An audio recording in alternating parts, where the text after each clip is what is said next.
जब हमारे लोगों के चेहरे मुरझाए हुए थे, उदास उदास थे, यहाँ गांव में गड्ढे पड़ गए थे, हमारे समाज को चारों तरफ निराशा निराशा, कोई नहीं सुनता था। आज पालवी भीलों ने वो कर खड़ा किया है कि सभी लोग आदिवासियों की जय जयकार कर रहे हैं। यह है जय जोहार का नारा। यदि आप भारत देश के मूल मालिक आदिवासियों की संतान हैं, यदि आप आदिवासियों के इस धरती के मूल मालिक होने के नाते आनुवंशिक वंशज हैं, तो आप लोगों को आज के बाद आदिवासियों के शिक्षा, आदिवासियों के स्वास्थ्य और आदिवासी राज कायम करने के लिए तन मन धन से लग जाना चाहिए। यह बात मैं कहना चाहता हूं दोस्तों। हमें गिराने के लिए कई लोगों ने क्या क्या नहीं कहा। कोई कहता था आदिवासी तो डेट का वजूर रहे, डेट का तोलो के भील तोलो। ये हमने गलत साबित कर दिया। आज हमने साबित करके दिखाया कि भारत देश का कोई शासक वर्ग बनने का असली हकदार है, भारत का कोई राजा बनने का असली हकदार है तो वो आदिवासी है। बाकी सब छोटे छोटे राजे रजवाड़े खत्म। कल तक लोग कहते थे कि आदिवासियों को तो केवल गुटखा खिला के मार देंगे, दारू पिला के मार देंगे। अब देखो ये जवानी, ये दीवानी, ये रवानी आज की तारीख में अपने समाज के इतिहास के लिए, अपनी संस्कृति के लिए, अपने बाप दादाओं के रीति रिवाज गीतों के लिए काम कर रही है। यह अपने आप में बड़ी बात है मेरे दोस्तों। कौन कहता था कि 5 साल का बच्चा भी धोती पहनने को अपने आप में गर्व महसूस करेगा। कल तक हमने देखा बाजारों में पैंट शर्ट और छोटा मोटा क्या कहते थे विवाह में ढमका ड्रेस ऐसा करके लूटते थे। आज देख लीजिए साधारण धोती, साधारण कुर्ता और लड़कियां घाघरा चुन्नी पहन करके अपने आप को गर्व फील कर रही है कि हाँ मैं आदिवासी हूं, हाँ मैं पीड़ित हूं और मैं इस देश का मूल मालिक हूं। मेरे बाप दादे महान पूर्वज हुआ करते थे, इस पर गर्व कर रहे हैं। यह अपने आप में बड़ी बात है मेरे दोस्तों। कल तक हमारे बाप दादे कहते थे कि आदो आग ना धनी हमें भील अड़ा देश ना धूल मूल धनी, लेकिन कोई हमारे कांडों के सामने ऐसा करके दिखा सकता है क्या? कोई नहीं कर सकता। यह है असली सूरमाओं की ताकत। हमारे देश के अंदर हम लोगों ने देखा कि आदिवासी जिस बात को लेकर के खुश होता है, आदिवासी के चेहरे पर खुशी होने पर कई लोगों के पिछवाड़े में आग लग जाती है। हमारी खुशी रास नहीं आती।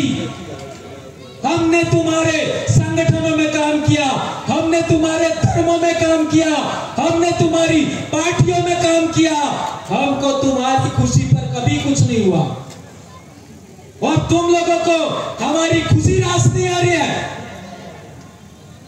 ये बात हम लोग इसलिए कहना चाहते हैं कि हमारे समाज को कई लोगों ने कमतर आंका, लेकिन धरती बीज ने खाए, धरती बीज ने खाए। एक ने एक दाड़ा कोई न कोई माई नो लाल कालियो पाको थाए और अड़ी धरती माते उबो थाए। और मेरा तो सौभाग्य है, लाखों आदिवासी मुझे मिले, समाज को जोड़ने वाले लाखों बहन बेटियां मिली जिन्होंने हमारे समाज के लिए काम किया। मेनका डामोर ने क्या गलत कहा था? मेनका डामोर जानते हैं ना क्या गलत कहा था? हमारी आज भी दादियां जिंदा हैं, हमारी काकियां आज भी जिंदा है, हमारी भाभियां आज भी जिंदा है, हमारी भाभियां आज भी जिंदा है। ये सभी महिलाएं अपना सुहाग का निशानी किसको मानती है? आज भी अपने कोने मरी जाए तो पानी नारे से हूं उतर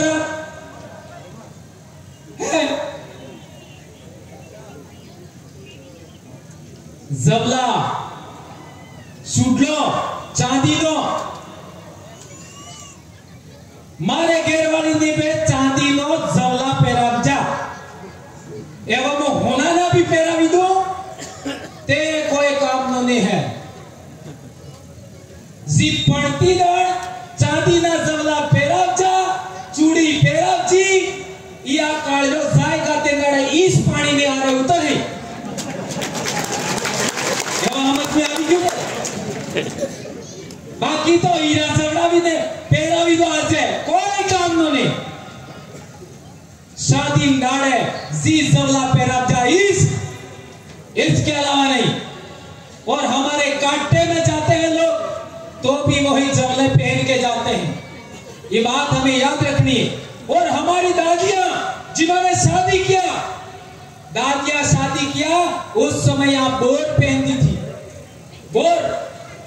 और मैं कहना चाहूंगा जिन भी बूढ़ी महिलाओं के आज की तारीख में बोर है, आने वाले साल वो बोर पहन के आनी है। क्या आप आओगे? और मैं सभी हमारी बहन बेटियां, मेरी बहुएं, मेरी भाभियां सबसे कहना चाहता हूं और आपको वर है एक बोर जरूर लिया, बराबर पैरी ना हो, ये अपने पैर है। और जब आप और पहनते थे तो किसी दूसरे की जरूरत नहीं थी।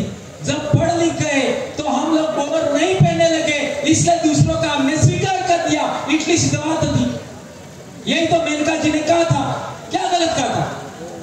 और हमारी दादियां एक पारे का हरे पारों का वो पहनते थे, इन्हों कहता सापकी या सूड़ी ऐसा कुछ कहते थे, वो पहनते थे, वो शादी में पहना जाता था। ये हमारे सुहाग की निशानी है, ये हमारी संस्कृति के लिए जरूरी है। और एक बार जी कुआर सोरे के बाद आपने लाड़ी वोर पढ़ने ते माड़वा में लाड़ी वोर ने कौन मिले? लाड़ी ने कौन मिले? मामा, बराबर है। लाड़ी ने गुजरे जहां माड़वा में मिलवानो अधिकार केनो है? मामा नो, बराबर है। अच्छा, वोर ने तोरणे कौन पोके? हाहू ते पोके, फिर बुआ, फिर तो पहले कुंवार की सोरजी। लाड़ी ने जे अड़म लेजरी ई ढीलू करे। अड़ा बात गामनी महिलाएं पसे बुआ, माजे, काकी, बापजे, पसे हाहू मां। तो वोर ने तोरणे पोकवानो अधिकार केनो है? हाहू नो, बराबर है। और आजकल एक नवो रिवाज आप जो है कि वोर तोरणी आवे तई बना लाड़ी घेरनी ही आवे ने तोरणे जाई ने माला पेरावे। वोर ने मोता ने पढ़ियो तो मार घेरवाली ने अंगली भी आड़ची तो सही बड़ा आती बड़ा हावड़ा जाता ही बड़ा। मैंने जिसको देखा भी नहीं था, आती बड़ा बुआई हावड़ा जा तई बड़ा अंगली आड़ची। तो सोचो यदि आज एक लड़की, एक दुल्हन अपने दूल्हे को वहां पर माला पहनाती है अर्थात टच करती है, तो सभी महिलाओं का, माँ का, बुआ का अधिकार का हनन हुआ कि नहीं हुआ? मेरी बहनों, मेरी बेटियों, मेरी काका काकियों, भाभियों, मेरी बहुओं, यह आपके अधिकार का हनन हुआ कि नहीं हुआ?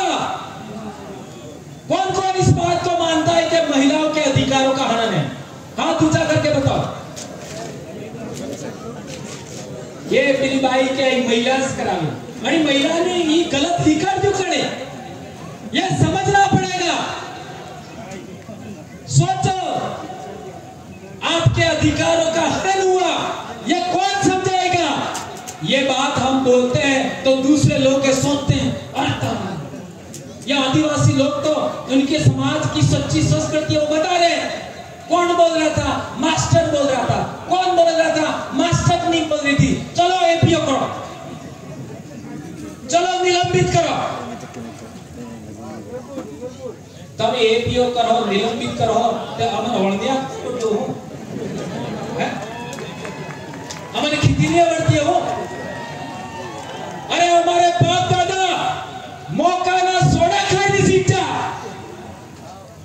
हमारे बाप दादा किने मारी भीख नहीं मांगी, किने खैर रोटा खावा नहीं किया, किने खैर आग नहीं फैलाचा।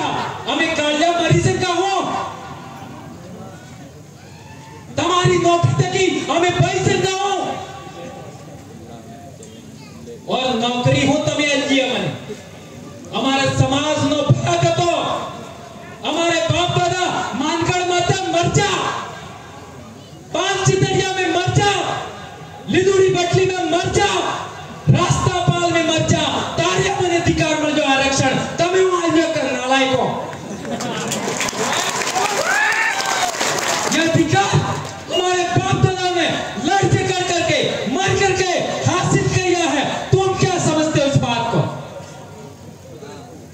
यह अधिकार, आरक्षण का अधिकार हमें हमारे समाज ने दिलाया, हमारे वीर भक्तों ने दिलाया, संत मालजी महाराज ने दिलाया, संत सुरमाल खराड़ी ने दिलाया, संत गोविंद गुरु ने भी दिलाया और पालवी भीलों ने दिलाया है हमको। ये बात हमें याद रखनी होगी। एक बात और बहुत अहम है, बहुत जरूरी, हमारी विवाह पद्धति के लिए आजकल हमारे लोग अहमदाबाद जाकर के बहुत सारा पैसा कमाते हैं और यहाँ आकर के अपनी शादी के लिए, विवाह के लिए सोने के गहने लाते हैं दुनिया भर के, और हम भी मांगते हैं। लेकिन पिछले दिनों अखबार में छप करके आया था, मेरी बहनों, मेरी बेटियों, मेरे बेटों कि 70 से 80% सोना और चांदी नकली आ रहे, तो हमें किना खड़ा करी जा। सोचो, हमारा समाज है, उसको चांदी के गहने से ही विवाह करना चाहिए, ऐसा मैं कहना चाहता हूं। मैं आप सबके सामने, इन लाखों आदिवासियों के सामने सौगंध खा के कहता हूं, मेरी बेटी के विवाह में एक भी सोने का गहना नहीं मंगवाऊंगा, एक भी नहीं। शादी के बाद कितने भी गहना सोने का पहनाए कोई आपत्ति नहीं, लेकिन शादी में मैं सोने का गहना नहीं पहनवाऊंगा, नहीं मंगवाऊंगा। मेरी बेटी भी यहाँ है अभी, तो यदि हमें हमारे पैसे को बचाना है, हमारी मजदूरी को बचाना है, हमारे समाज को बचाना है, तो हमें यह भी सौगंध खानी होगी कि आज के बाद माड़वे में, पटले में सोने का गहना हम नहीं मंगवाएंगे, चांदी का ही मंगवाएंगे। और विवाह होने के बाद भले 5 गहने 4 सोने के पहना दो, हमें कोई आपत्ति नहीं है, कोई आपत्ति नहीं है।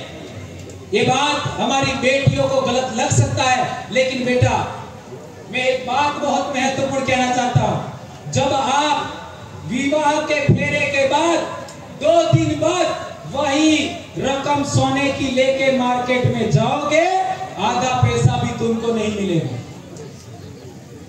क्या ये बात सही कह रहा हूं, गलत कह रहा हूं? ये बात कठिन लग सकती है।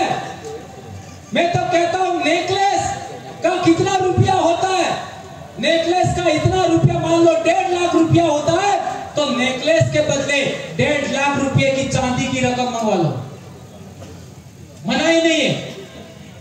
लेकिन इस गलत रकमों में, इस नकली और मिलावटी चीजों के पीछे हमें नहीं भागना, ये कहना चाहता हूं। मेरे को पिछले साल बोलने में दिक्कत हो रही थी, मैं बीमार हो गया था और बहुत सारा, क्योंकि बोल बोल करके बहुत सारी चीजें मेरी भी गलत आदतें थी, चाय भी पीता था और बहुत सारी ऊंचा नीचा था मामला, पर अब सारा मैं नहीं बताऊंगा।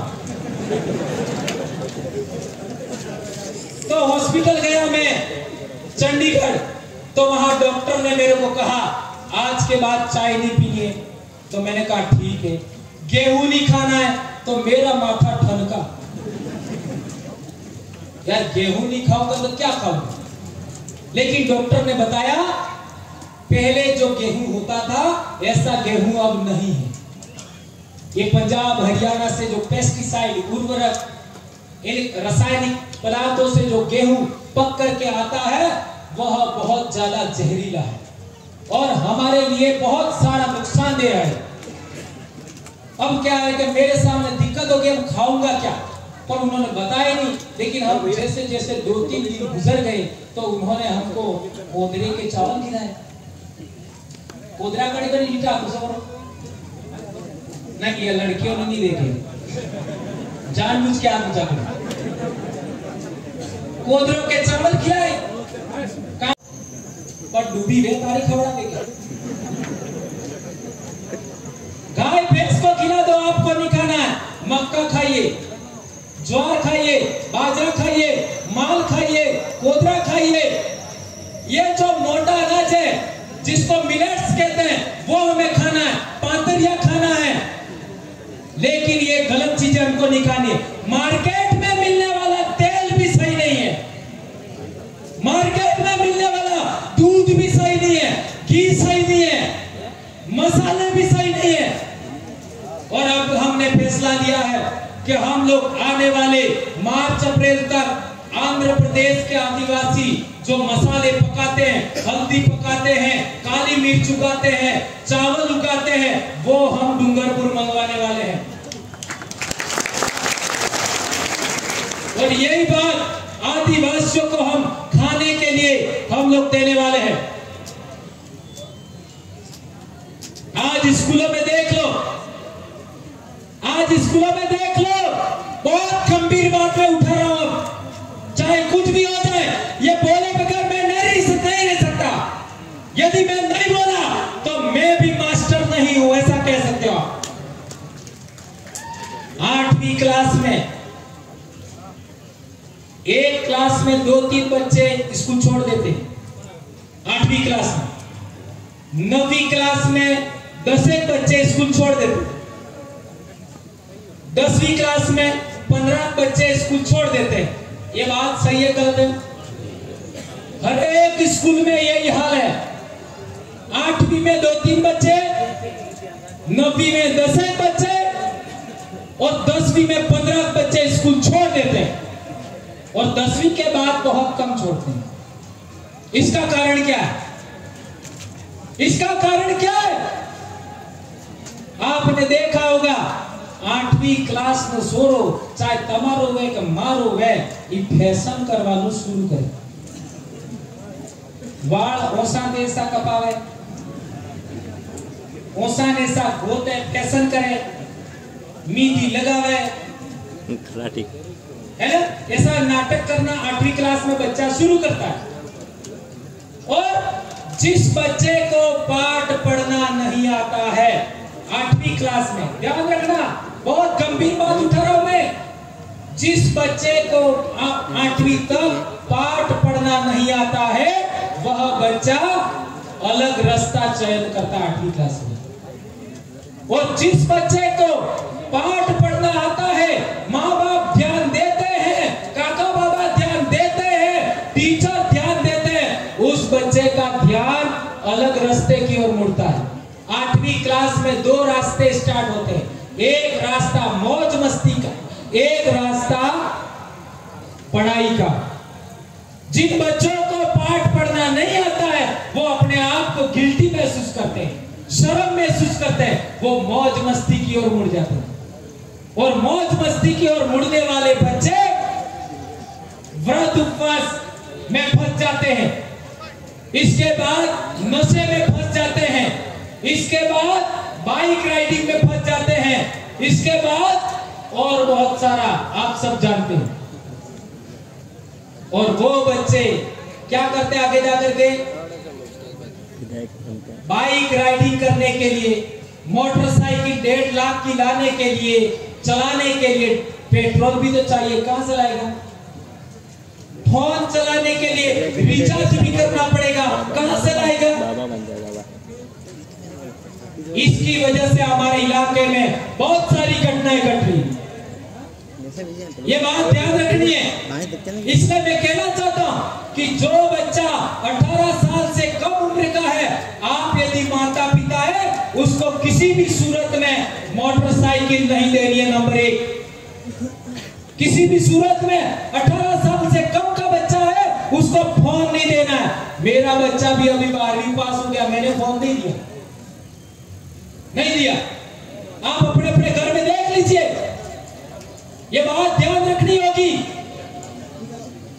यदि हम लोग इसका ध्यान रखेंगे तो हमारे बहुत सारे बच्चों का आत्महत्या रुक जाएगा, बहुत सारे बच्चों का एक्सीडेंट रुक जाएगा, बहुत सारे बच्चों का असमय कुछ गलत होने से, जेल जाने से बच जाएंगे। ये बात मैं आप लोगों के बीच में कहना चाहता हूं। दोस्तों, आप लोगों ने बहुत सारी बातें सुनी, इन बातों का आप लोग आने वाले समय में इंप्लीमेंट करना और हमारे समाज को जन जागरण करने में इसी से मदद करना। और एक गंभीर बात अंत में कहना चाहता हूं कि हम लोगों को आज के बाद में अपनी विवाह पद्धति के लिए, अपना ये जो ड्रेस है उसको बचाने के लिए और बहुत सारी बातें हैं, उनके लिए आप काम करेंगे।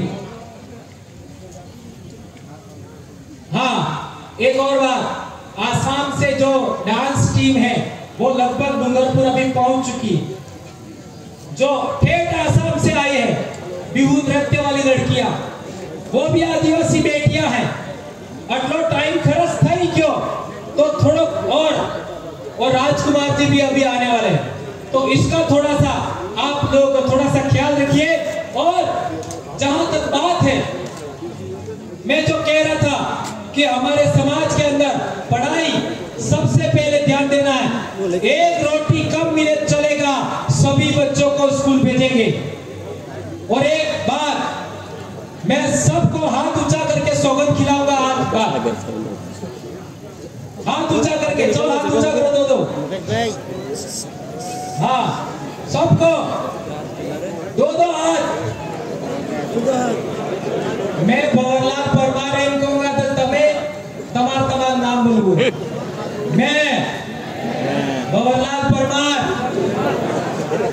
सरणी बताई, अंगास, सादा सूर्या, पावन पानी पवन, वादळ रिसड़ी, पूर्वज कोण बताई, बाप दादा अड़नो होगन खाई, वसन लियो, आज बात, जुलाई, अगस्त, सितंबर, अक्टूबर, इन 4 महीनों में सभी बच्चों को विद्यालय समय में स्कूल भेजेंगे। किसी भी व्रत उपवास में फंसा करके, कर्मकांड में फंसा करके बच्चों की शिक्षा नहीं बिगाड़ूंगा। मेरे बच्चों को मेरे पूर्वजों के समान शरीर को मजबूत बनाने के लिए मेरे पूर्वज जो खेतीबाड़ी, पशुपालन करते हुए पौष्टिक ऑर्गेनिक भोजन खाते थे, उसको वापस पैदा करके मेरे बच्चों को खिलाऊंगा। बाजार का दूध नहीं पिएंगे, बाजार की सब्जी कम से कम वापरेंगे, बाजार का तेल कम से कम वापरेंगे, सरसों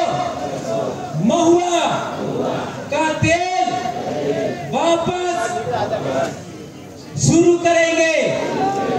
हर एक घर पर डूबी जरूर रखेंगे। धन्यवाद। जय जवाहर, जय आदिवासी, जय उत्तर प्रदेश, जय भारत।